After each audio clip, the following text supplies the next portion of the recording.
Therefore, since Christ suffered in his body, arm yourselves also with the same attitude, because whoever suffers in the body is done with sin. I'm sorry, what? If I suffer in my body, I am done with sin? What does that mean? The same word used for Christ's sufferings is also used for our sufferings in this passage.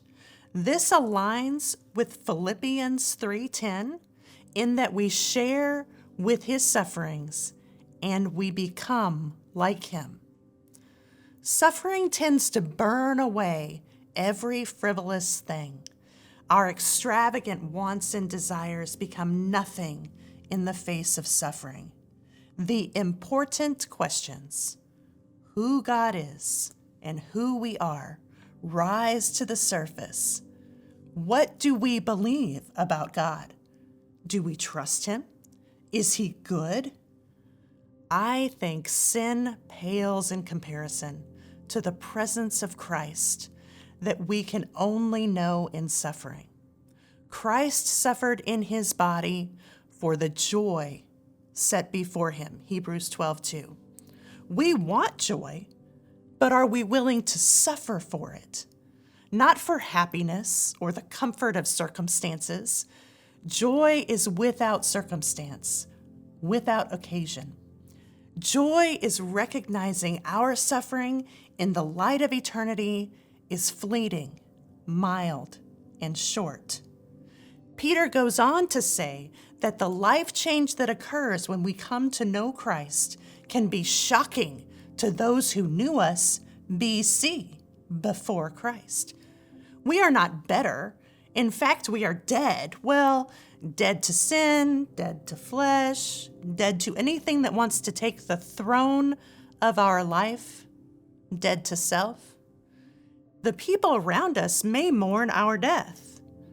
Galatians 2:20 says, we've been crucified with Christ, and we no longer live, but Christ lives in us.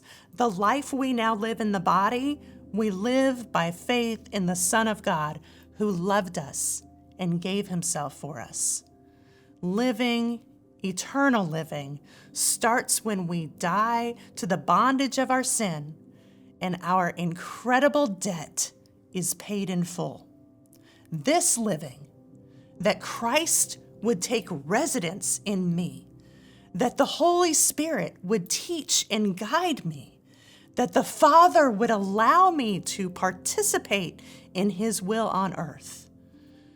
Peter gives suggestions for how we should approach the end of days. Be alert and sober, pray, love deeply, offer hospitality without complaining. How should this inform our actions as believers in the last days? I've been grieved by the amount of vitriol coming from the church against all we deem unholy. When we are told that love will grow cold in the last days, we see it first in the church. Jesus mentions this in Matthew 24:10-13 when he talks about the end of days. He warns that many will turn away from the faith and will betray and hate each other, and many false prophets will appear and deceive many people. Because of the increase of wickedness, the love of most will grow cold. The love of most? My heart breaks for those that have given up on faith in the living God due to the love of most growing cold. Remember how Christ wooed you. Remember the love with which he has lavished upon you. Christ accepts all who come to him, but he also changes us all. Remember when you didn't know how sin grieves the heart of God. They don't know. How is holiness and righteousness attained by a wretch like me? By pursuing Christ.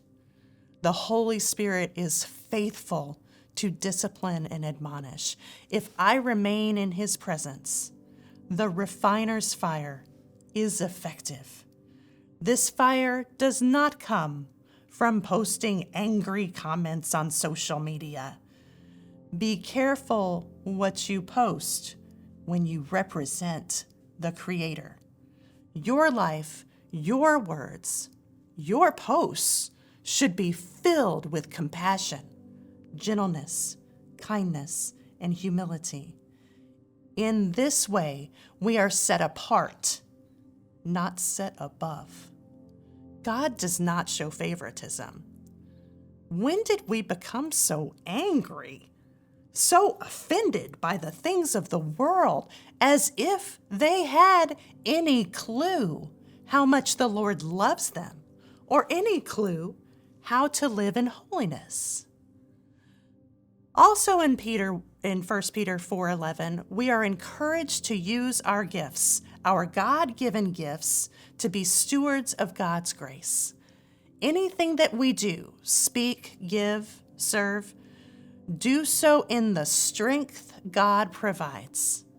Maybe it's just me, but I want to do all the things. God provides strength for me to do his will today. He's faithful to provide what I need. This does not cover all the headless chicken activities I try to sneak in. My worth, you see, is not in what I can produce. My worth, my value, has been decided and measured by the cross of Christ. I am his treasure, and he is mine. Nothing I do or don't do can change his affection for me. The last thing Paul addresses is suffering for being a Christian. We don't even know what this word means in the United States. The church gets upset when kids aren't allowed to pray publicly in school, or the 10 Commandments aren't posted on every town square. We uphold American values above the love of Christ. And judgment should start with us. Can you imagine if we clothed ourselves with kindness and humility? If we didn't attend every argument we were invited to? If we responded with love, which covers a multitude of sins? From 1 Peter 4:8, I want Christ to be revealed in me more than I want people to like me, more than I want to look put together. I want to be known for the love of Christ. I have a friend who rejoices in persecution. He would share Jesus with someone and they would call him a name, and he'd walk away giggling because he'd had just a taste of persecution. The last verse of 1 Peter 4 says, "So then, those who suffer according to God's will should commit themselves to their faithful Creator and continue to do good. When I suffer, as I am doing the will of God, I will do two things. I will pursue with relentlessness my God. In his presence is full and complete joy. Then I will do the next right thing. If I know the good I should do and don't do it, James says that's sin. So here's your to-go box. Love deeply, suffer well, pursue Christ."